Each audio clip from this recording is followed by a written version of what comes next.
Kain tayo mga kabagang, meron tayong spaghetti bolognese, ayan, spaghetti bolognese, and then meron tayong salad, potato, sorry, tomato, and then cucumber, at saka sibuyas, at saka itlog.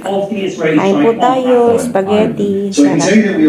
Kain po, healthy food. Ayan, kain po tayo, thank you Lord sa biyaya, pagkain. Kain po tayo. Spaghetti siya. Because we haven't been able to properly communicate without him on the ground.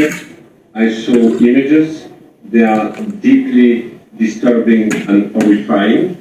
I think we have been here more than once. Mga kabagang, hindi matamis yung spaghetti ng asawa ko. Ano yun, naasim.